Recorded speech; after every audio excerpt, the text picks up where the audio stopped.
excited. I love talking about this. It's one of my favorite topics to talk about.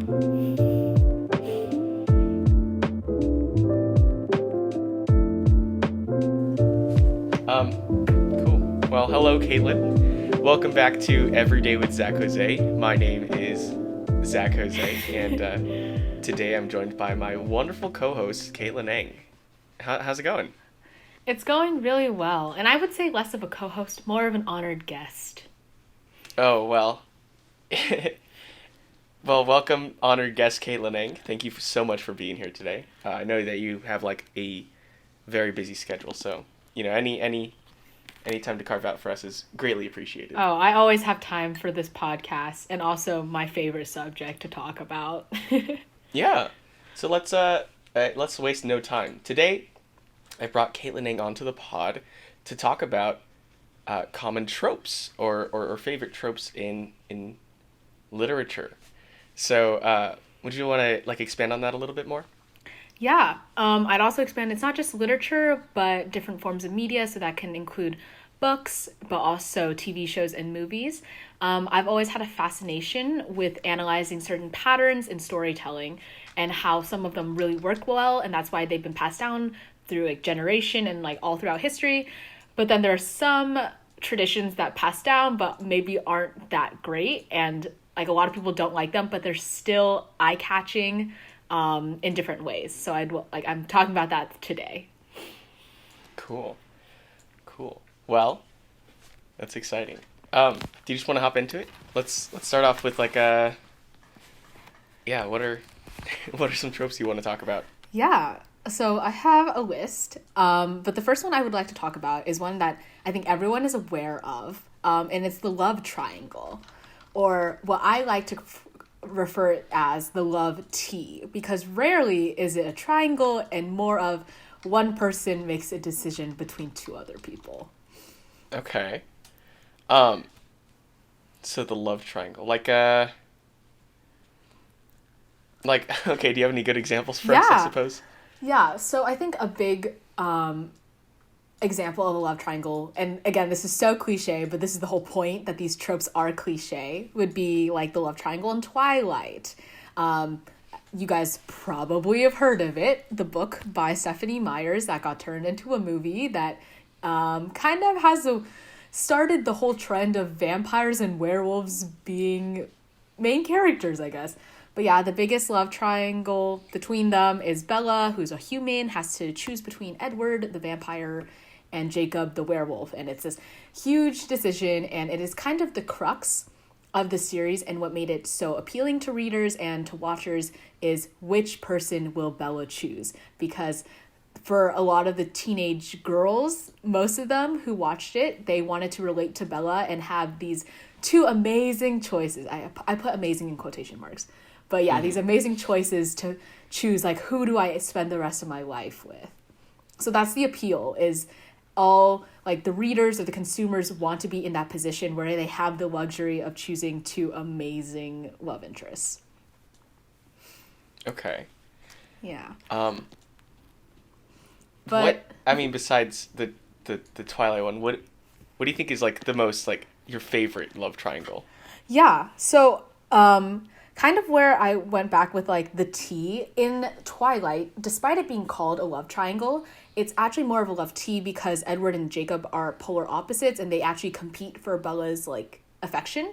That's not really a love triangle. Right. A love triangle should have affection or love, whether it's romantic or brotherly or sisterly or friendship love, between all parties.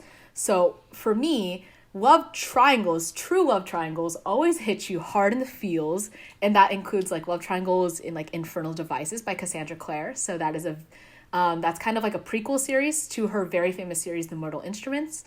But in the Infernal Devices, there's the love triangle between Tessa, Will, and Jem, and they all love and care about each other, which makes all of the drama so much more impactful because either person that Tessa chooses to be with will hurt the other, and they all make sacrifices for one another, which makes it so beautiful because that is the love that you want. It's not selfish, it's not competitive, it's pure.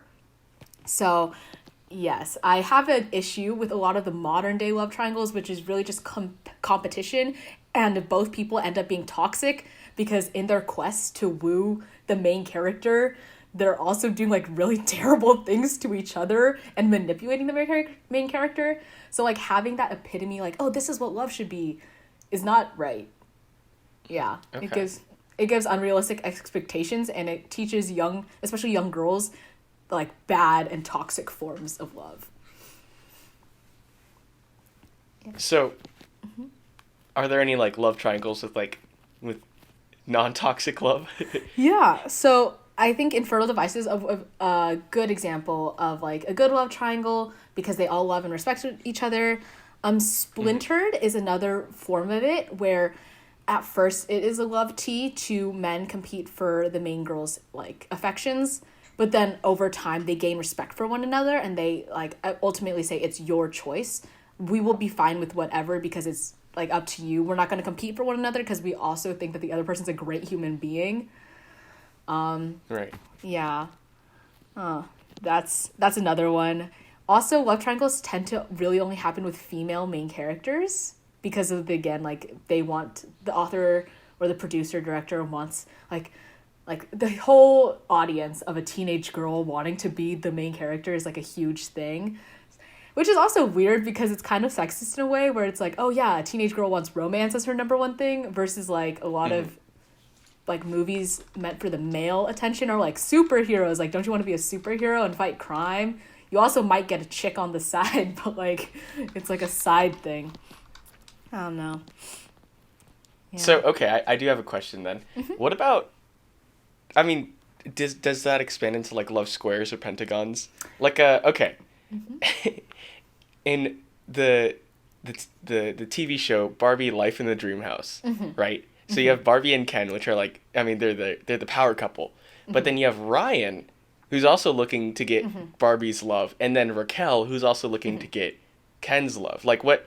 That's not necessarily like a triangle, I suppose, but what would you call that? That's out like that one's I wouldn't consider that any shape besides a line and two random dots on the side because Ken and Raquel will never be because Ken is only in love with Barbie.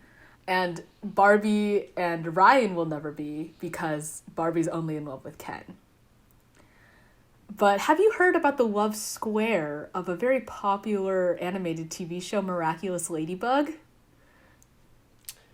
Okay, so I think I see where you're going. Yes. Because it's only in one direction, but like they're never like the same. Yes, for anyone who doesn't know Miraculous Ladybug, it's basically like superheroes, but they have their alter egos, and their alter egos are in love with the superheroes and vice versa. So Marinette, that's her alter ego is Ladybug, and Marinette is in love with her classmate Adrian. Adrian's alter ego is like Chat Noir, and Chat Noir and Adrian, so they're in love with Ladybug. So it becomes this love triangle because they're both in love with each other. They just don't know it because one's like the alter egos are in love with the other person. You know, it's so complicated, but it's really funny. Yeah, no, that's a good one. Or like a Midsummer Night's Dream by Shakespeare. That's kind of like a square, right? Or okay, well it's a little complicated, and you know, forgive me, I haven't read it in like 7 years, Yeah. but I mean, yeah. From what I remember, there was two girls that were going for a guy, and then a guy that liked a girl. But I mean, was there a love potion involved? I don't really remember. I think there was. Yeah. Okay. Interesting. Yeah, love is a compelling story piece, I suppose. Yeah, it's probably one of the strongest like I guess plot devices. Main characters do something love of like their family or their country or themselves even. Yeah, love is a prime motivator in a lot of stories. Cool. Well, does that segue into your next one? Yeah. So this is again any random order, but I think the last point I have in my list is that love is the strongest force in the world it is a very common trope, and there's so many different examples. So like I have like Harry Potter from J.K. Rowling, which obviously, or if you don't know, is also a very popular movie franchise. But yeah, it all starts because, spoiler alert, Lily Potter sacrifices herself to save Harry, and that's what causes Voldemort to like die, because love is like a shield or whatever.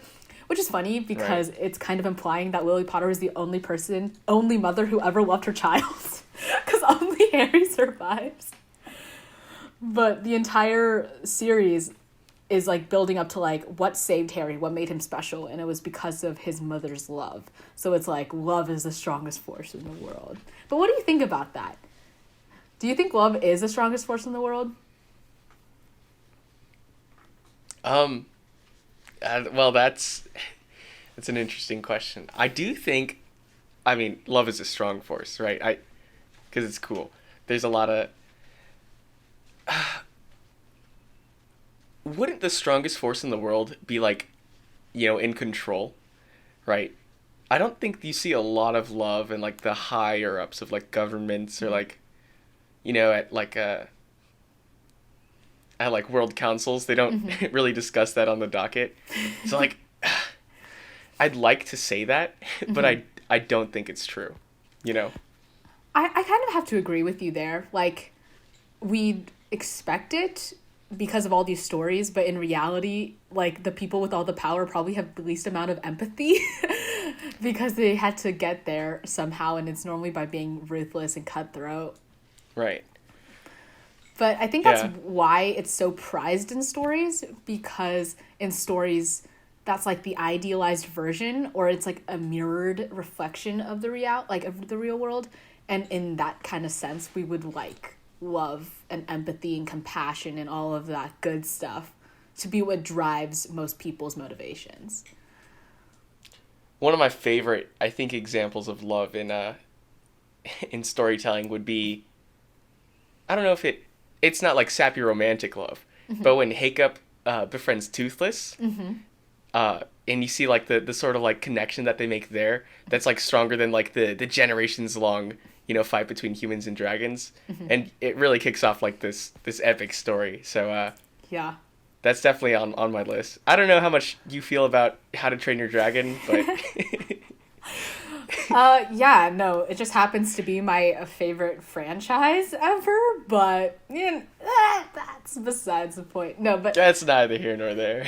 No, I do love your point. I didn't actually put it on my list, but I definitely should have, where like, and it's not just the love between one person and his best friend, right? Like Toothless and Hiccup are best friends, but it's also the love of Hiccup and his dad Stoic, where eventually Stoic is like, I love and trust my son enough that despite, like you said, generations of prejudice, I will let him, and I think like because he kind of knows what to do and I trust him. And that's really strong too. Like there's so many different types of love. There's also love of like general friendship with Hiccup and his human friends, and they also trust him, and his love of learning. That's like the whole point of like, brains over brawn. He loves learning about dragons, which makes him such a great like dragon master. Yeah. No, that movie's great. The books are even better. Yeah. Okay, well I guess that kind of brings up an interesting point. You talk about like the different kinds of love. Don't you think that's kind of limiting? Like we only have one word, but it's like when I say I love ice cream and I love my parents, it's not the same. Definitely not. Yeah. I mean, there are different types. Like there's like platonic, there's like what is it? What's the love between you and like a higher being, like God? I forgot. There's like different types of love. There's like familial love. There's romantic love. I don't know if there's love for love and ice cream. That definitely should be a term. I don't know it. No, but I especially like movies and books and different forms of stories that talk about these different loves, because like, yeah, rom-coms normally are talking about romantic love, but what makes it so good is if you have like platonic love, where you like friendship is like you love your friends and they love you and they support you, and then of course your family. Like nothing makes me cry more than when a family's like, I will support you in everything you do, despite you thinking that's not true. Like, yeah. Yeah, that's awesome. And that's why love is the most powerful force is a good one. I really like that, Kaitlyn. That's cool. Thank you. So what's the next one? So kind of going into like different types of love is like friendship. So yeah, friendship is magic. What do you think about, do you think friendship is magic, Zach? Oh buddy. Friendship is magic. Let me tell you what. And also flying and earth pony. Yeah. Friendship is definitely magic. Let's talk about that. Let's get into it. Yeah. Do you think friendship is magic applies to the real world maybe more than love is the strongest force in the world? Ooh. Do I think... Okay. Am I going to have to write an essay on this? I do. Because I think friendship is magic is a little bit softer of something to, to see. It's not... friendship is the strongest thing in the world is definitely like untrue, but friendship is magic is probably more true than love is the strongest force, if you understand what I'm saying. Because it's like, I don't know, I feel like I would drop and do a lot of things for my friends. I wouldn't say everything because I love my car. I wouldn't give it to them, but definitely a lot. I don't know how to answer this. I mean, is that, yeah, more than I believe in love, I suppose. Oh no, Zach. But in a sense, I do understand what you're saying. Like, if I had to choose between like the love of my life versus like having the closest best friends for the rest of my life, I would probably say my friends. Like, really? The love of my life could be my best friend. But that's only going to be one perspective, right? Versus having multiple friends, no one's going to be the exact same. So you gain so much more perspective. And just as a collective whole, you learn from each other a lot more. Plus, in terms of just like material, like being completely practical and realistic, the more friends you have, the more connections you have, and the more likely you will succeed in the future just because you know a lot more people who can help you just as you can help them. And like, we are stronger together is definitely like a thing. Like, there's a limit to what you can do by yourself. But with other people collaborating and helping you, that limit definitely, like, keeps going up and up and up. So you have a lot more room to grow. So, like, from a numbers perspective, friends are better than... Yeah. a lover. Okay. Yeah. No, exactly. I like that. That's... I mean, that's tact right there. But, yeah, I see that. And friendship, I suppose... like powerful magical friendship is a very very prominent theme, I suppose. I mean, any anime that you'll watch, like with young men fighting adversary, they always do it with the power of friendship. Oh, like 100%. No one can win unless they have their friends backing them. I think that's scientifically proven. Exactly.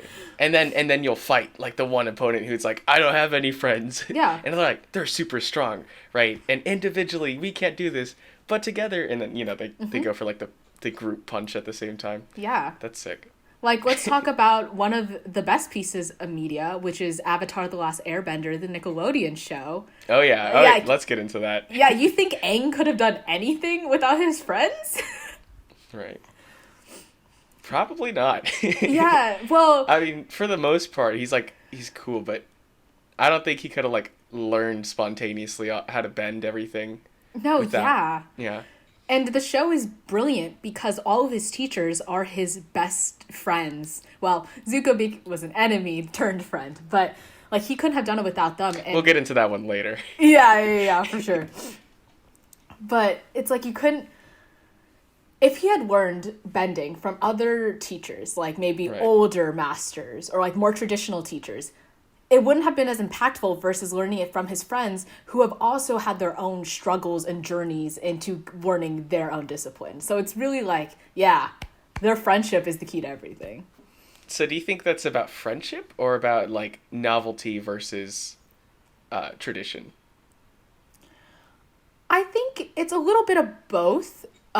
because Aang is not traditional at all. Like, normally when you think of, like, a master of all elements, the Avatar, he's, like, older. And then he's, versus Aang as a 12-year-old boy. But then it's also showing that... Oh my gosh, wait, that's crazy. Yeah, he's, like, 11 to 12 in the show. But the reason why he succeeded, even though everything was stacked against him, is because of his friends. So it's very much like you have to grow with your friends to escape, like, the bonds of tradition. Yeah. Kind of like in Kronk's New Groove, you know. I mean, Kronk, he spends the whole movie worrying about his father. Mm-hmm. But, like, at the end, he's like, it's not about my dad, it's about my friends. And then his father's like, yeah, it's still good. Yeah. That's a good movie. Anyways. Yeah, the power of friendship. That's good. That's good. Mm-hmm. Yeah. And also, tangentially off that, I guess, my next trope... this one's not even a trope, because normally tropes are, like, a very specific cliche. But this is more just... in general observations about side characters. So these are the friends of the main character, let's just say. Mm-hmm. Side characters are extremely important. Again, just like friendship, you rarely see a story without at least one side character. This can be in the form of a mentor. This can be in the form of, like, your, like, cute animal sidekick. You know, this could be in the form of, like, actual friends who help you along. Like, think about Lord of the Rings. Where would Frodo be without Sam? Nowhere. Like, literally nowhere. He would have died so long ago. Yeah. But yeah, what do you think are the best qualities, or what have you noticed qualities of good side characters? I think, I mean, you know, besides the antagonist, I think having a side character kind of act as a foil to the main character is a good one. Like, okay, like different subclasses of side character, I suppose. I did, you know, fall in and kind of read a lot about the Lancer. Do you know about that? So it's like a foil to the hero of a closely allied variety. So it's like kind of opposites, but they're working together. It's like, for example, Zuko in Avatar: The Last Airbender. In the beginning, he was just a foil. He was just the antagonist. He wanted to capture the Avatar. But when they started working together, that's when he takes on more of like the Lancer sub category, or like Knuckles and Sonic in the video games. While Knuckles is more of a hothead, and he tends to punch things. Sonic and him act together for the majority of it, and then I think through their opposites they kind of form a stronger bond. You bring in that back into the friendship is magic sort of thing, like yeah. I'll see if I can find other examples of the Lancer, but that's definitely a good one. No, 100%. I think foils as side characters are like probably the number one trope in terms of side characters, because again, in every good story, every object, every setting, every person has a role, and the best way, or one of the best ways to know a main character is to know them by someone else who is what they are not or what they could be, kind of thing. So that's like where the foil comes in. Like if you know about Sherlock and Dr. Watson, and Sherlock Holmes and Dr. John Watson, they are foils of one another. One is extremely intelligent, like intellectually, but has almost no empathetic or emotional intelligence, versus, okay, that's Sherlock. And then Dr. Watson is pretty emotionally intelligent, but he doesn't have all of the technical knowledge that Sherlock has. But they complement each other because they fill in the gaps. And it also reveals more about their characters, because it shows like, okay, Sherlock is lacking in this, Dr. Watson picks it up, and vice versa. Yeah.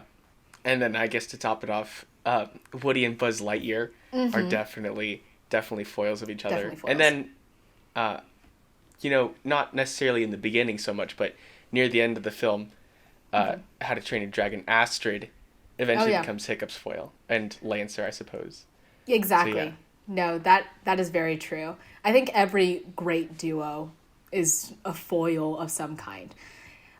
There can be, so the opposite of a foil is a mirror, right? Where you have a character who's very similar to the main character, and their purpose is to show like this similarity maybe is exaggerated a bit, so then the main character realizes like, oh, that's not a good trait of mine, or maybe that's a bad trait of mine.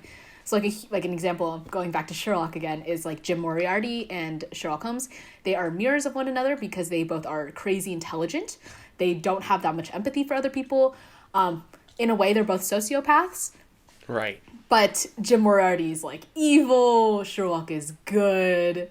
So so it really, his conflicts with Jim Moriarty really tell Sherlock, like, okay, this is what happens if you don't have a person like Dr. Watson to bring you down to earth. Or like in The Dark Knight Rises, like Joker and Batman, you know, he at one point he goes, we complete each other. It's like, you're not too wrong, you know? Interesting. Yeah. All dynamic duos normally have like a foil or a mirror and then the main character. Yeah. Cool. And sorry, you say that you like these tropes, right? These are, okay, the side characters, normally I actually like them more than the main characters in some aspects. Because also some things that side characters do are they provide comedic relief. Like normally they're funny or they're like tragic in like kind of a tragic comedy sort of way. Like if you think about like Lord of the Rings, Sam is a side character. He is the foil for Frodo, but then you also have like Pippin and Merryweather, who are just like comedic relief, and like everyone loves them. Like they are the goofballs, and because in dark stories you sometimes need a point of like brightness. So yeah, side characters generally I love them. The only time I don't love a side character is if they're moodier than the main character, but let's be honest, main characters are pretty moody, so that doesn't really happen. Yeah. But yeah, so far everything I like, except for the love triangles, because I don't like love teas. They don't work. They show toxic relationships. Triangles, true triangles are good. Okay. Yeah. Yeah, but okay, speaking of side characters, I mentioned that a side character is like a mentor. So what do you think about mentors dying all the time? Like, I think that's cliche. Yeah. Well, it's a trope. I don't know. It is a trope, yeah. So we're definitely going to chalk it up to that. Mentors dying. I don't want to say it's overdone because I could stand to see a lot more mentors die, but it's something that like, you know, it kind of hits every time, even though you know it's going to happen. Like, okay, so in the TV show, My Hero Academia, my sister loves watching it. Wait, I'm watching it currently. Don't spoil it. I'm only on episode 11 of season 1. Is All Might alive still? So that's what I do. My sister watches it, and I'll keep asking whether or not All Might has died. He doesn't. Oh, okay. He's not dead yet. I was gonna say. He's not dead. No, and that's the funny thing, because like, I mean, for a second you believed me. For a second you're like, is this real? I could see it. Him dying. Yeah. Because you could see him dying. Like I feel like in a sense mentors are supposed to die, and that'll be like, because like, the purpose of the mentor, nearing the end, is to show the main character that they don't need a mentor. Right. But you can't really tell them that, you know? And so, dying is like I don't want to say the easiest way, but it's definitely like the swiftest way to give them that, you know? Yeah. And dealing with death is probably, I don't want to sound like rash, but I think that's a good way to like, you know, explore the depth of a character.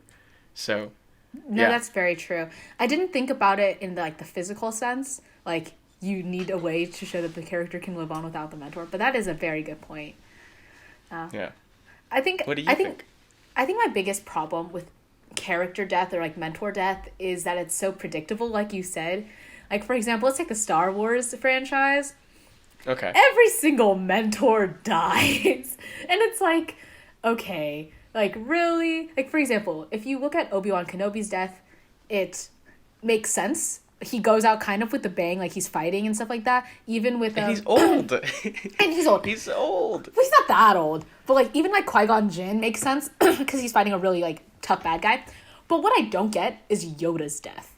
He doesn't die. He fades away. And I'm just like, that makes no sense to me. Like... Besides the fact that it's just a plot-moving device to be like, okay, Luke Skywalker, you are on your own. Like, Yoda doesn't need to die. He doesn't even die in a battle or anything. It's just like, bye-bye, and he goes away. Yeah, that's interesting. Yeah. So it felt unnecessary. Basically, I don't like character deaths when they feel unnecessary. Okay.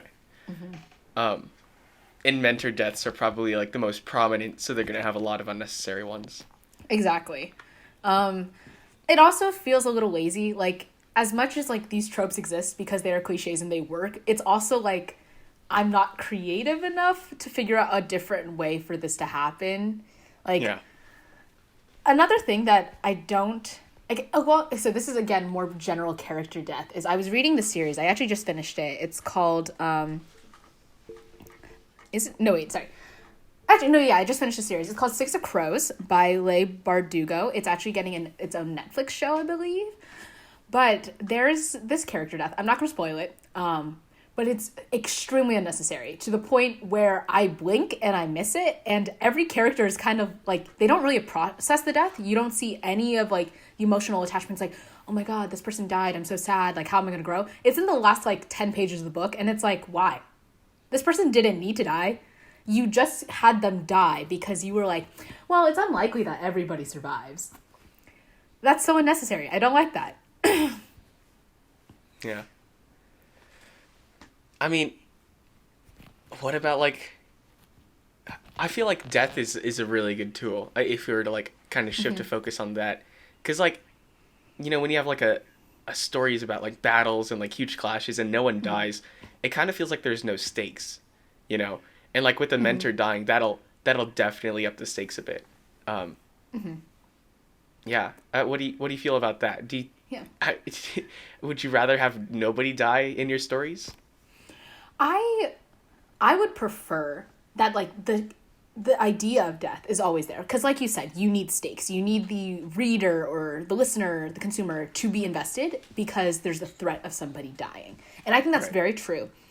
But after the battle, or after the war is won, let's just say you have, like, an arrow shot towards you at the very last second. Everyone's already waved their white flags. That death, because of that stray arrow, seems so unnecessary. Because throughout the entire battle scene, you're still, like, your heart is racing because there's a very high possibility of death. And, like, you always think about that.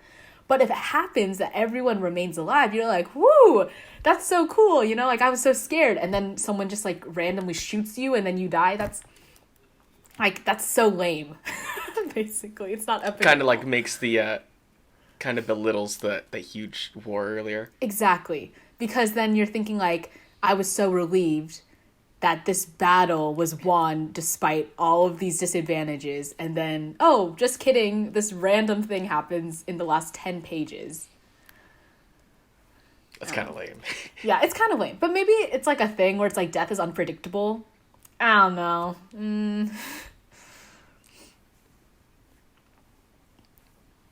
Cool. Yeah. It's actually, so Six of Crows, I gave the first book a 5-star. The second book I actually gave a 4-star because of that one death. That one death changed the rating. That changed it 20%. I know, it's pretty funny. You're not pulling your punches, huh? I am not. I was upset. It's like, I'm sorry. If someone's gonna die, especially if I put in so much emotional investment in them, I better cry because of their death. But if I'm just like, what the heck? That's not a good death. Okay. Yeah. Interesting. Yeah. But what do you think about characters resurrecting? Like, where basically the stakes of death are just completely removed because this character just is alive for some reason, like keeps coming back. Like, you think they dead and you were like, oh, I mourn you. And then it's like, just kidding. Right. Characters resurrecting. I can think of like a handful of, because that's not a super popular one, right? But the ones that I do, like the stories that I can think of where they resurrected the character, I thought those are some like super awesome moments. For example, you know, when Gandalf the White came to turn the tide of battle, that's awesome, right? You gotta love to see that because he's a mentor that dies, and it feels like a little like, man, I mean, the Balrog was super sick, right? And you know, it seemed like a worthy adversary, but him leaving and like, you know, the end of the first movie, you're like, shoot, dude, we got 2 more left. Like, what are you gonna do without him? Um, and then, okay. Besides, Lord of the Rings, it also character resurrection happens a lot in Dragon Ball, which I don't know if you can a lot of anime. Yep. If if you know, but they have like a tool that they can use to just revive anyone. Yeah, it's like reserved to like 3 people a year, but that's a lot, in terms of like storytelling. So they eventually retconned that, or not retconned, but they eventually added the stipulation that you can't revive a person more than like twice that died of like in battle causes, and so that kind of like adds more stakes to death. But I think, but does it really? Versus just like they're dead, right? Yeah. So I think the resurrection itself and the character coming back is awesome, but it does belittle the death. Exactly. I was thinking that too. Who else? I mean, the Force ghosts in Star Wars. Yoda disappears, right? But then he comes back and he's like, I'm a Force ghost. I can still do Yoda things. Or even like speaking of Star Wars, like Darth Maul. No, sorry, Emperor Palpatine, right? Like, right. What the heck? Spoilers for anyone who hasn't seen the last trilogy, but it's like, what is the point in ever being invested in the Star Wars franchise if big bad guy is just coming back for no reason? Yeah. That it makes me distrust the franchise because I'm like, what are they doing? Like, no one's dead. Because if this person can come back, why can't all of them come back? So you're saying that having a repeat fight, because it's essentially the same big bad evil guy for every trilogy. Exactly. Right. It makes it samey or just like indifferent. What about... Exactly. I have no emotional interest anymore. Like, maybe I was interested in the first trilogy, but by the time like the third trilogy comes around, I'm like, dude, I've seen this movie like 5 times. So, what kind of emotional investment do you have in the Legend of Zelda series? Because it's Ganon every time. It is Ganon every time. But the difference is, with Legend of Zelda, just like Ganon is in different forms, and like what Link is in different forms, I think is the most important thing. Like, as you are playing Link, there are different stakes, like especially with the side characters. Like, let me take Wind Waker. Wind Waker is the one with like the boats and the island and you're sailing this big sea. Like, one of the huge like amazing parts of Wind Waker is all the different storytellings. Like, you don't have a classic Zelda, at least not in the beginning. You are introduced as a really young kid with a grandma who's just like this adorable woman, and you're just like, oh, I love my grandma. So then you have all these different emotional attachments because Link is a different character. Versus like Link in Twilight Princess, where you're like, bro, Midna is the coolest person ever. I genuinely feel so much attachment for her, and like, stuff like that. But she isn't in any of the other games. So those side characters, I think, are what really make Legend of Zelda the best. So, when choosing a new like Legend of Zelda game to play, do you just look at the cast of side characters? Obviously. No, but seriously, like Legend of Zelda, what makes it great is like every character is different, so they do die. But they resurrect, but it's not like the same person. Versus like Emperor Palpatine is the exact same person in every single movie. Yeah. Okay. Well, no, I think you're right. Yeah. I think you're right. I just want to add that, like, have you heard of Agents of S.H.I.E.L.D.? It's an ABC show. I just finished. I watched, like, the first 3 seasons. Yeah. After the 4th season, it gets terrible. And the reason is because they treat death like a joke. I'm not going to spoil it, but basically several characters, actually, quote-unquote, die, and then literally 2 seconds later, as the in-show characters are mourning, the characters come back from, like, the future or from an alternate dimension and are like, just kidding, she's not dead, or he's not dead. Haha, you thought. And it's like, after the 5th time it happened, I was like, I can't take the show seriously. It's not a good show because I literally know that everyone will survive because death is a joke. And you can't treat death like a joke. Kind of like what was that one series about the fairy tales that were in the city? Like, do you know what I'm talking about? Shoot, Are you talking about the Sisters Grimm? Frick. No? No. I'm looking it up right now.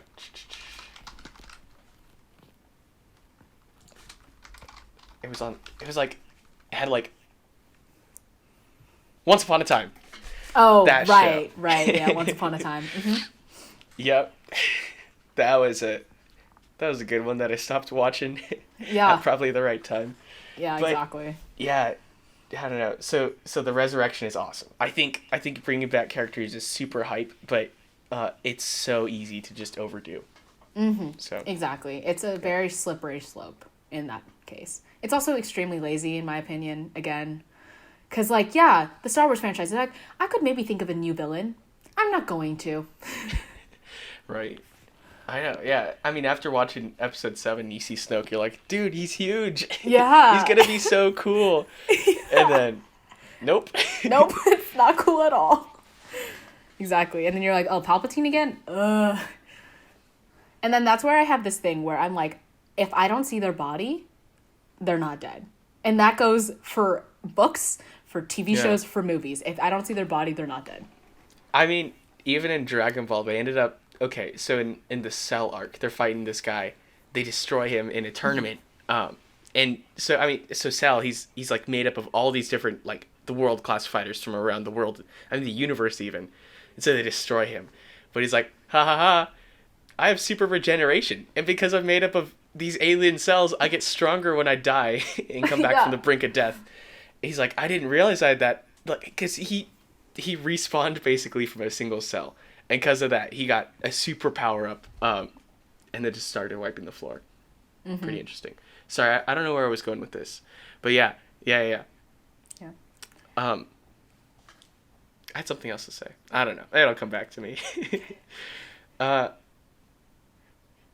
Do you else? want to talk about one last trope before we finish? Yeah, let's talk about one last trope, Kaitlyn. Okay. Villains. Since we were talking about Palpatine.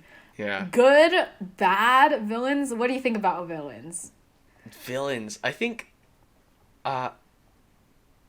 villains are cool. I think they're awesome. Mm-hmm. But I don't think that you need a villain to tell a good story. Okay. For example, Frozen 2. Mm-hmm. I think Frozen 2 is phenomenal. Mm-hmm. And in fact, I think it might be better than Frozen 1. I don't know if that's like sacrilege or anything, but it's an unpopular opinion, but it's an opinion I share. So continue. My sister, she looked at me. She was like, "So who was the bad guy in Frozen 2?" Yeah. And there isn't one like specific bad guy that you can point to, but that's kind of what makes it a good story, I think. Yeah, the bad guy's like capitalism. Yes. I don't know, villains. What do you think? I definitely agree that good stories don't need a villain, but villains can definitely elevate the story depending on how they're placed. Like, if you have a sucky villain like Emperor Palpatine, it's not going to be a good story and actually could ruin the entire franchise. So a villain, I feel, is actually more important than a main character if you have a villain. Interesting. Because it's a make or break moment. Like, a huge part of, like, what we were talking about earlier with, like, Avatar: The Last Airbender, why it was so poignant for so many people is because Zuko is an amazing character, right? Like, he turned villain and turned into a good guy. Like, no one cares about Fire Lord Ozai, who's technically the big bad villain in the end of the series. How much screen time does he have in the series? Like, 2 episodes? Not even? Like, I don't remember his face. But that's not the point, because it's, like, it's not really him that's the villainy. Like, if you're talking about a character, you think of Zuko as the villain. Or if you're talking about an idea, it's, like, nationalism and imperialism as the villain. Mm-hmm. So, and again, that's, like, more of idea versus a person. So that's, like, what makes Avatar so great is that they have different aspects, and the villain's very multifaceted. I think villains are amazing. Or even, like, anti-villains, right? Like, with Megamind. Like, that, I think, is a great DreamWorks movie. One of the top ones in their A tiers, you know what I'm saying? Like, a Megamind is a quote-unquote villain, but he's, like, amazing, right? Have you ever seen Dr. Horrible's sing-along vlog? I have not. Okay, I'm going to send it to you. You're going to love it. Okay. So much. But that's also an anti-hero one. It stars Neil Patrick Harris, and it's 44 minutes, but it's probably the best example of a villain you could write. Mm-hmm. Anyways, what were you going to say? Oh, I was going to say Dr. Doofenshmirtz is an amazing Yes. villain. Yes. I just the He's got villains so that many you can backstories, too. right, exactly. The villains you can kind of relate to are the best ones because they're well written. You know, like if you're a good storyteller, you're going to make a villain understandable. You're going to make it clear why they did some of it. Maybe you're like, I wouldn't do that because I'm not like that messed up. But you're also like, I can see why them being in this messed up situation would have like gone to do this. You know. I think that's what set Infinity War apart from a lot of the other Marvel movies. Because, like, every Marvel movie has a villain, right? Yeah. But I can't even name, like, half of them, I think. No, for because sure. it's just, like, a one-and-done thing. We're Yeah. going to go back. The villains are a foil of the character. You know, it's like, it's the same exact thing as the hero, except he's evil, Yeah. right? But then you get to Thanos, and he's not necessarily a foil of them. Or I guess power-wise he's not. But, I mean, ideally, he's kind of samey, right? He wants to... Everything he does in Infinity War is for the in his view, it's for the betterment of existence. Right. And likewise, the Avengers are doing this also to better everyone. He wins, which I think is awesome, right? I guess the villain wins is also a trope, but... it's an unused trope, though, most of the time. Yeah, because we like happy endings. What makes him good is that, you know, what you said earlier, a lot of people are like, you know what, I can kind of see it. Yeah. And I think what's interesting also with Infinity War and Endgame is that, yes, Thanos is the villain. Like, if someone's gonna like, yeah, Thanos is the villain, but it's also just like their own mistakes, you know, especially with like, if you think about like the Marvel Cinematic Universe as a whole, like Tony Stark ends up being the villain for so many of the like different characters, right? Oh yeah, in Age of Ultron, he's the bad guys. Yeah, he makes a lot of mistakes, so he is a lot of the villains, and a lot of the villain is miscommunication as well. Like if someone's gonna ask me who is the villain in Infinity War, I'm not gonna say Thanos. I'm gonna say Star-Lord for him, like whacking Thanos awake. Because let's be honest, Star-Lord is the most hated person in the MCU right now. Yeah. Sheesh. Yeah. That's kind of sad. Yeah. So villainy, it's just so interesting because villainy and evil are also not the same thing. They're like being bad, you know? Because some villains, like Dr. Doofenshmirtz, aren't evil, even if they're like villains. And then some villains are extremely evil. So there's definitely a spectrum. I mean, some heroes are evil too. That is true. Do you think that would like kind of tie into what's an evil hero? They're not a villain, right? Are they just an anti-hero? Anti-villain? They're like an anti-hero. Oh, an anti-hero. Okay, like Deadpool or like interesting. Yeah. Or even like with DC, like maybe you could consider like Batman in like Batman versus Superman, like as an anti-hero kind of. Right. Yeah. Because I mean, he just wants to kill Superman for like half the film. Yeah, exactly. Or even like Anakin Skywalker, right? In the first 3 movies, like, so I guess like 1, 2, 3, episode 1, 2, 3, especially in episode 1, you're like, he's the hero, right? He's the main character, or at least one of them. And then by 3, you're like, oh no, he's the villain. Yeah. Something seems off about slaughtering a whole village of, you know, men. Well, not just the men, but the women and the children too. Yeah. Yeah, no, the most despicable, like, everyone agrees that the most heart-wrenching scene is, like, seeing all the bodies of the Jedi Temple and all the kids who are, like, Padawans and stuff like that. But, like, a part of you is, like, hoping the entire time that Anakin will learn and, like, can somehow redeem himself, even though it's impossible. You know? Right. I mean, do you think there are... What's the breaking point? What do you think the hero turns into like an anti-hero or like becomes irredeemable? You think? I don't know, when corruption gets to him, when he starts killing innocents, maybe?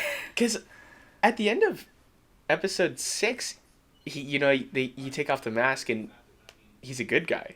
Or rather, like, he accepts his son, right?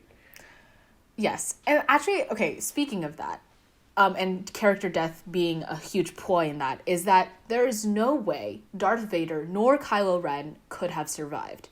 because they have a redeemable arc at the end, but they're not redeemed because regardless of whatever good they've done at the end of their life, they have killed so many people and done so much bad. So the only thing they can do is die. Because imagine if they survived. Right, and they have to face their crimes, their punishment. They couldn't. There's no easy moral way to be like, oh, this person's good, but kind of bad. So what you do, you kill him off. Same with Snape in Harry Potter. He has done too many despicable things, at least in the terms of Harry, for him to ever survive.